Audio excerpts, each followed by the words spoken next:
Hey, I'm Rick from Riversmith. We're up here in the Riversmith HQ in Boulder, Colorado, and I just want to walk you through the best practice to break down a full-size fly rod, particularly with multiple flies in a rig, and get it ready to go in and out of your shortcut. With a little bit of practice, you can do this super quick, and it's going to be very protected when it's inside the quiver itself. So the first step is to remove the flies and then reel up to the tip top. Either your split shot or your first fly in the rig, really whatever's going to be the first stopping point. So there it is, stops right in the tip top guides. And then we'll take our rod and we will fold it in half at the center ferrule junction and just pinch it all nice and tight. This next step just adds a little bit of extra security. If you take your line and wrap it around the reel, right around the reel foot, and then just clean up any of that tightness, then you have it so it's not going to flop around in the quiver or any other storage place that you have it. The next step is we'll align the tip top with the butt. You can have the tip top behind the butt, you can have the tip top flush with the butt, but you never want an instance where the tip top sticks out well past the butt, because that can create an issue when the door closes. The next step, we'll take our first rod chair, we'll do it somewhere up in the top section of the rod, and we do want some guides there to keep the rod chair from sliding, and we'll just easily clip it around the blank and just snug it tight. Next, we'll come down in the butt section of the rod with our second rod chair, and what we want to do is be able to take our second or third fly and secure it up to that rod chair. So we're going to kind of get an idea where that is, and then we'll clip on our second rod chair.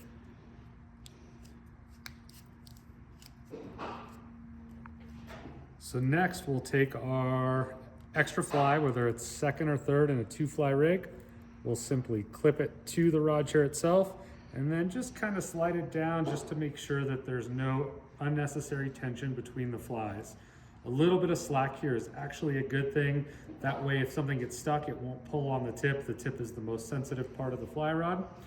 And the fly is secure up here. There's no tension throughout. Everything is wrapped up nice and clean, and we can slide it right inside of our river quiver.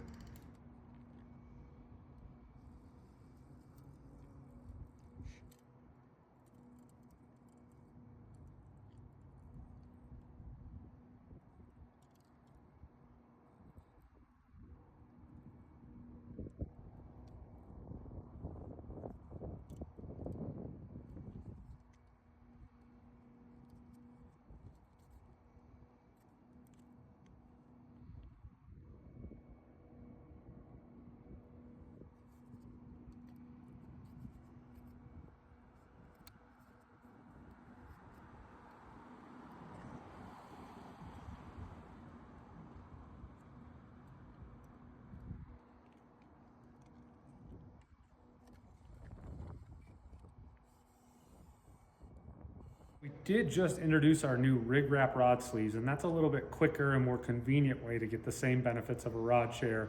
And it's really good for storing your rod outside of the quiver if it's going in your garage or the back of the truck or anywhere else. So with a 2-fly rig, we do have to move the second fly somewhere where it's not going to catch. So I'll just back off a little bit of line so I have some slack, and then I can pull that through the system. I'm just going to pull that up, and I'm going to find a guide that's close by that I can clip on, and we're just going to pinch it there to the guide, and then I'll retighten that just a little bit just to make sure there's no slack in the system. And the rig wrap is really easy to use. It's as simple as just taking the rig wrap, sliding it over the blank all the way down to the cork.